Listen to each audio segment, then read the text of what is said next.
I'm trying to find patterns where we can buy them, buy the stock, and let it work. Hi, this is Pat Walker at Mission Winners.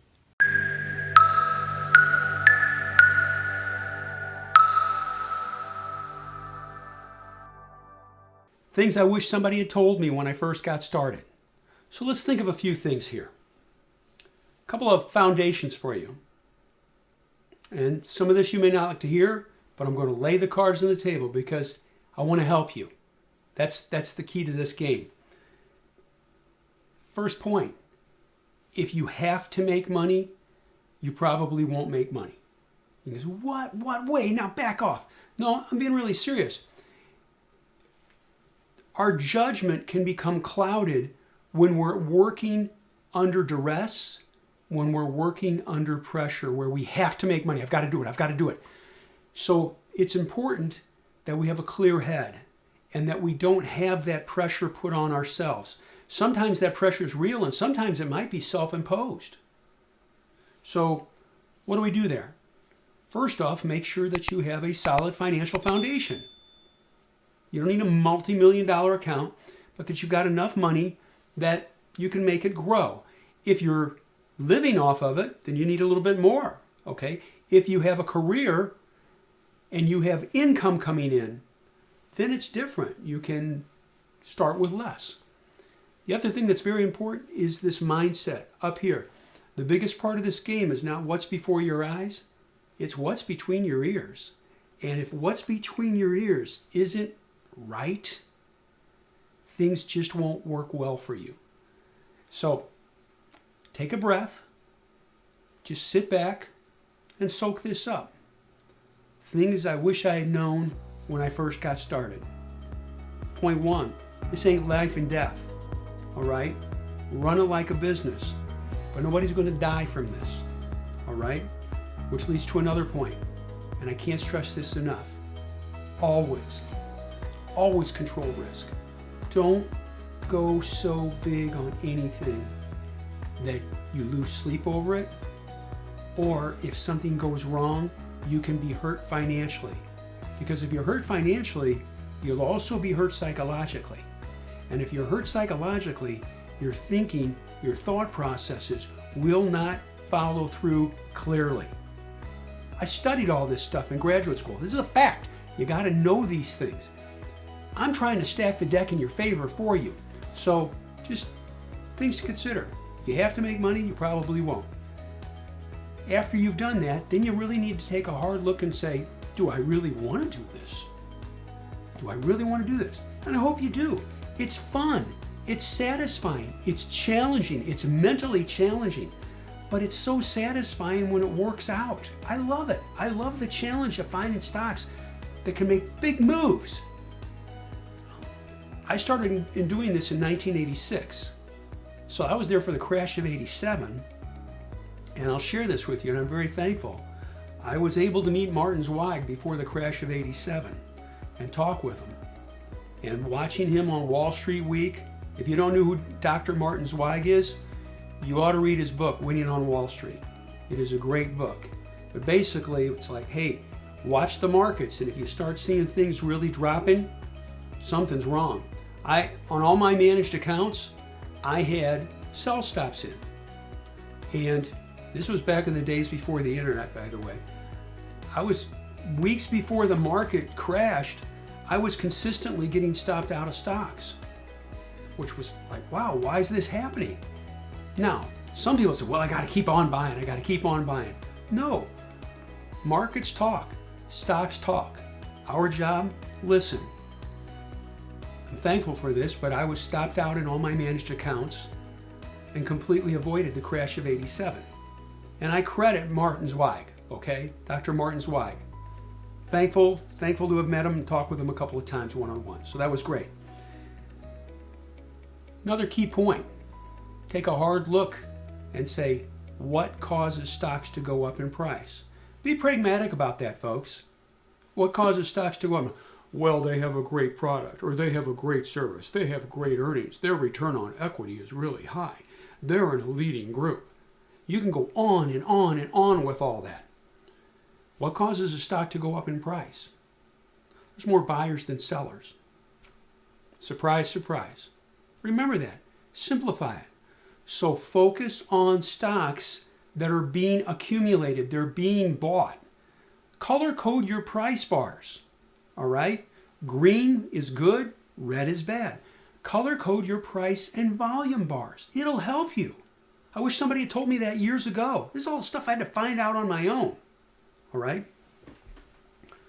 So let's lay down some basic foundations on stock selection. Things I wish somebody had told me. This will help you dramatically speed up your learning curve. The recipe for a great cake. Focus on stocks that are in the top 40 groups. There's 197 industry groups. Focus on stocks in the top 40. Focus on stocks over $10 a share, preferably higher than that, 15. Focus on stocks that trade at least 200,000 shares a day minimum. Thin stocks are great going up, but man, when they drop down, they'll blister you, okay? So focus on stocks that are over the 50-day moving average line. Focus on stocks in the top 40 industry groups. There's 197 industry groups. Focus on stocks in the top 40 industry groups. Focus on stocks with an accumulation distribution of A or B. It makes it easy. I was an IBD meetup co-leader for 12 years. Man, we talked about this every month on stage. Just trying to help people, driving home the points so you don't have to reinvent the dang wheel. It works. I love it. Focus on stocks is where we get really good. Focus on stocks that last quarter's earnings were up 40% or higher, minimum. Or the average sales for 2 quarters was 40% or higher. One or the other. You don't need both. They're mutually exclusive. One or the other. There's a great shopping list right there. Most of the super stocks have those characteristics, those fundamental characteristics. I'll also say this. Focus on stocks with an accumulation distribution of A or B. They're being bought, right? Strength begets strength. Take those things together and you got yourself a recipe for a great cake. A couple other points that I wish somebody had told me a long time ago. Always limit losses. Okay, can't stress that enough. A clean and simple entry above the line is great. If it falls below the line, you're wrong. Ride trends for as long as humanly possible. These are things I wish somebody had told me. One of the things I learned from Dr. Martin Zweig was monitor the markets and limit losses.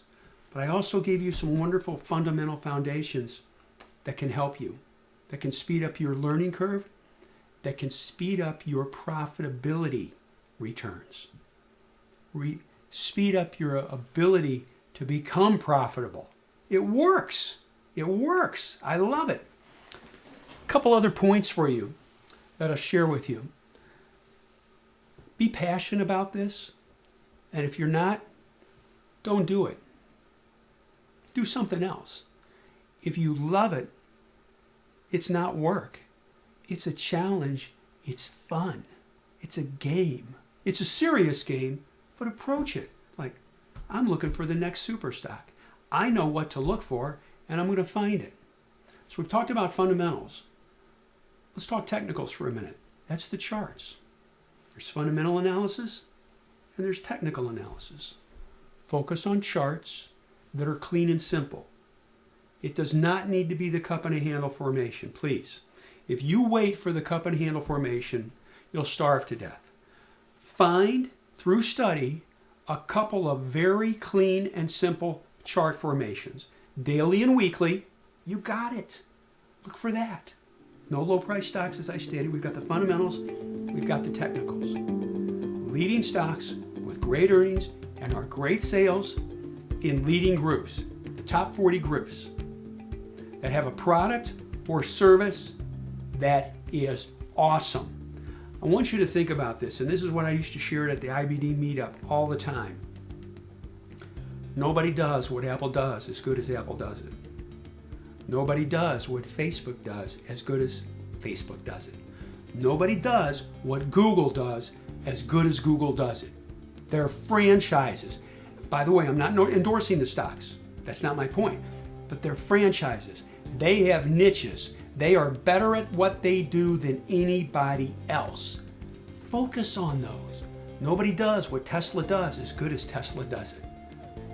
We've made more points on Tesla than the price of the stock the last 2 years by managing it, buying at the right time, riding trends for as long as humanly possible, selling at appropriate times, ride trends for as long as humanly possible. Something else that I wish somebody had told me: don't make an idol out of this. Don't let it consume you to the point of where you're not involved with other things in life. Be well-rounded. And you can say, wait, you're talking stocks, Pat. I don't need to hear any of this. No, you're also listening to a guy who's been doing this since 1986. So strive for balance in your life. Being the best version of yourself that you can be, and having that energy level and passion to go for things, whatever it is. I don't care if it's coaching baseball. I don't care if it's running the stairs at the football stadium. Whatever it is, go for it. Give it everything you've got. All right? These are things that I wish somebody told me a long time ago. Is it a lot of fun? Yes. Another point for you. Find a core group of people that you can talk to during the day. Not, hey man, did you see this stock going? Did you see Nvidia? Baby, that baby's right. No. Don't get wrapped up into that game. And no one-upmanship. Don't do that. But just talking to your buddies. Hey, Pat, did you see Tesla? Or did you see Apple? Did you see what Apple's doing here? It looks, there's a decent pattern forming. Hey, let me take a look. I have a team of people. Some of them I've worked with since the 1980s that I talk to every day, just talking about stuff. And it goes far beyond stocks. It goes with life and things like that. Be well-rounded. Take care of yourself. Have a passion for this. Develop some rules and tactics that can help you. Have various interests. Enjoy this. It's extremely satisfying. It is. It's a challenge. But it's very satisfying from a personal perspective, from an intellectual perspective, from a financial perspective, when you find things that work. Be thankful, be grateful, be humble. Be humble with it all. It's nice. And if you can, maybe it'd be nice, help somebody else. Reach out there and share what you know with other people. Wouldn't that be great? Why not? There's a good quote. I love this quote, and it sounds like a downer, but I'll take it as a positive. Be ashamed to die until you've done something to improve the quality of life for humankind. Why not go out there and help people? Help people. And if it's not with stocks, it's something else. Every person watching this right now has gifts, special gifts that others don't have. Go and use them. Use them. It's satisfying for you, and you know what you're doing? You're helping somebody else. And I think that's great. This is a big picture overview. Things I wish somebody had told me. Strive for balance. Have fun with it. It's a blast. I love it. I love the challenge of it. And yeah, I love helping other people speed up their learning curve. That's a good goal. I just wanted to share that with you. Things that I wish somebody had told me. And it goes far beyond just stocks.